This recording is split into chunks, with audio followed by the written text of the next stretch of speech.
தூத்துக்குடி மாவட்டம் திருச்செந்தூர் நகராட்சிக்கு சொந்தமான குப்பை வண்டியை ஓட்டுநருக்கு பதிலாக பெண் ஊழியர் ஒருவர் இயக்கியதால் கட்டுப்பாட்டை இழந்த வாகனம் அருகில் உள்ள வீட்டின் வெளியே இருந்த இருசக்கர வாகனம் மீது மோதியது.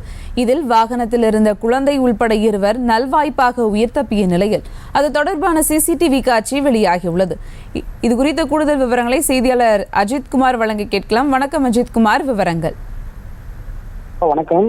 தூத்துக்குடி மாவட்டம் திருச்செந்தூர் சிறப்பு நிலை பேரூராட்சியானது கடந்த 2 ஆண்டுகளுக்கு முன்பு நகராட்சியாக தரம் உயர்த்தப்பட்டது. சுமார் 27 வார்டுகளை உள்ளடக்கிய இந்த நகராட்சி பகுதியில் தூய்மைப்படுத்தும் பணியின் பொருட்டு 2 mini lorry, 4 mini load auto, ஒரு எலக்ட்ரிக்கல் பைக் மூலம் 27 வார்டுகளும் சுத்தப்படுத்தும் பணிகளை தூய்மை பணியாளர்கள் மேற்கொண்டு வருகிறார்கள். இந்த நிலையில் நேற்று தூய்மை பணியாளர்கள் திருச்செந்தூர் நகர்ப்புற பகுதியில் உள்ள மயிலாப்புரம் பகுதியில் சாலையில் தேங்கி கிடந்த குப்பைகளை சுத்தப்படுத்தும் பணியில் ஈடுபட்டிருந்துள்ளனர்.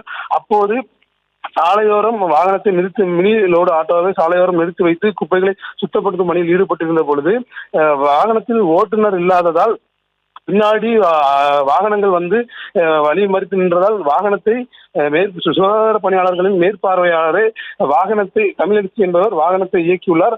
அப்போது வாகனம் கட்டுப்பாட்டை இழந்து அருகில் உள்ள வீட்டின் முன்பு புகுந்துள்ளது. அப்போது வீட்டின் முன்பு நின்று கொண்டிருந்த தந்தை, மகன் உள்ளிட்டோருக்கு படுகாயமானது. இந்த விபத்தின் போது அதிர்ஷ்டவசமாக 2 பேரும் உயிர் தப்பினர். இந்த நெஞ்சை பதற வைக்கும் சிசிடிவி காட்சியானது தற்போது சமூக வலைதளங்களில் வைரலாக பரவி வருகிறது. சுபா, விவரங்களுக்கு நன்றி அஜித்குமார்.